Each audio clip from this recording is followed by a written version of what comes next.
Sémiologie en otorhinolaryngologie.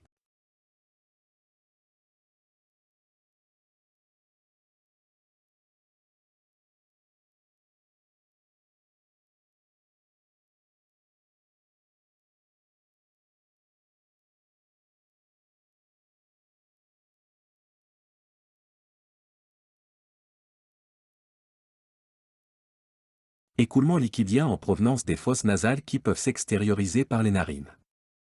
Les rhinorrhées de liquide clair. Elles s'accompagnent souvent d'éternuements répétés périodiques, évoquant une allergie pollinique. Apériodique d'origine allergique, poussière, moisissure, microbienne.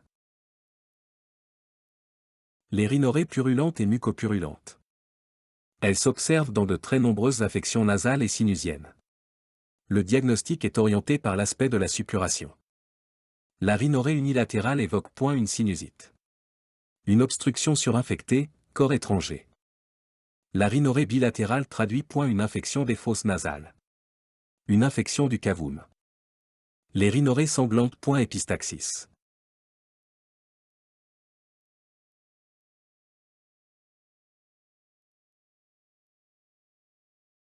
C'est une hémorragie d'origine nasale. Sa grande fréquence s'explique par la richesse de la vascularisation nasale. Elle peut être gravissime voire mortelle. L'épistaxis peut apparaître comme un phénomène purement local ou s'intégrer dans le cadre d'une maladie générale.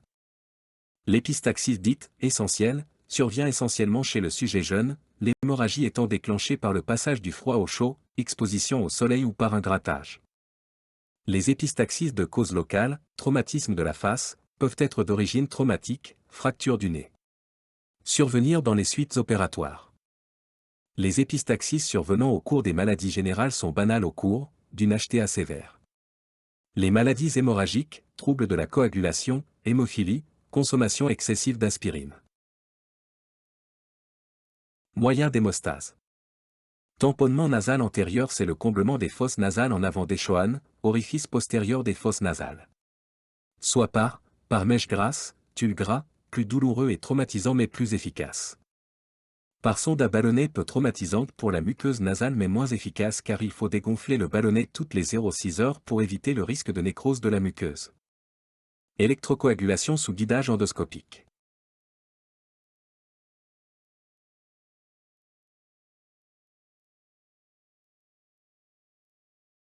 N.B. Toute épistaxis est une urgence thérapeutique. Le diplômé d'État doit enchaîner rapidement certains actes avant l'arrivée du médecin. 1. Appréciation de la gravité. Sur le retentissement de l'hémorragie, choc hémorragique. Prise de la tension artérielle et pouls. 2. Évaluation de l'état de conscience et du faciès. La durée du saignement et la quantité de sang s'écoulant par le nez. Rassurer le patient et lui expliquer les gestes qui vont être réalisés. L'anxiété, souvent importante, favorise le saignement. Il faut constamment nettoyer le sang car la vue du sang est très anxiogène. 3. Mettre au repos en position demi-assise. Pencher en avant pour éviter l'écoulement sanglant postérieur. 4. Faire moucher chaque narine. Pour évacuer les caillots qui empêchent la coagulation. 5. Faire pincer le nez entre le pouce et l'index. La compression bidigitale pendant 10 minutes est suffisante en cas d'épistaxis bénigne. 6. Pose d'une voie veineuse périphérique. 7. Prélèvement veineux en urgence. Groupage, FNS, TP, TCK, ionogramme sanguin, glycémie. 8. Préparation du matériel de tamponnement. Anesthésie locale, xylocaïne. Spéculum nasal. Coton hydrophile. Gants non stériles. Miroir de Clar. Haricot. À l'aise de protection. 9. Assister le médecin pendant les gestes de l'hémostase. 10. Surveillance. 11. Administration du traitement prescrit.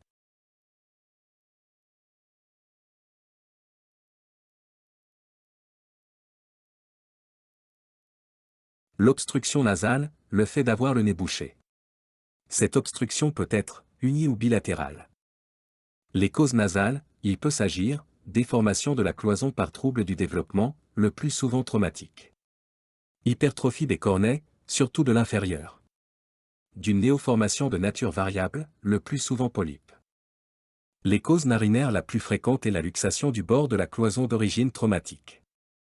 Les causes rétronasales. Le cavum peut être obstrué par une hypertrophie de la muqueuse des cornets, une tumeur maligne,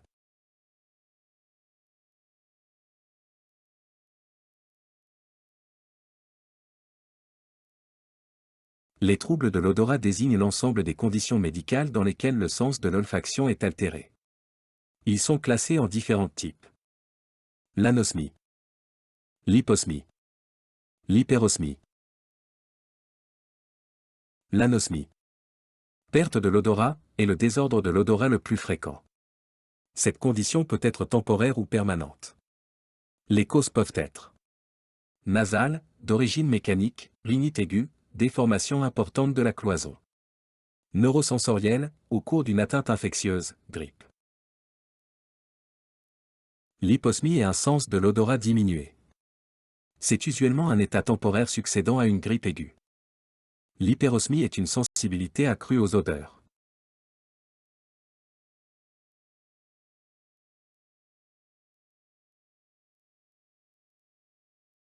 Un examen des pyramides et des fosses nasales. Inspection complétée par la palpation, elle permet d'étudier les déformations de l'os et du cartilage.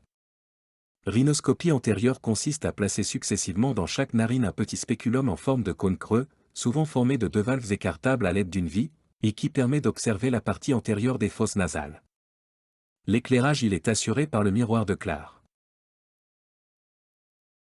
Rhinoscopie postérieure. La rhinoscopie postérieure permet d'examiner le rhinopharynx. Deux techniques sont possibles. Directement par le nez avec une fibre optique par la bouche en employant un petit miroir pivotant qui permet d'examiner le rhinopharynx par le bas.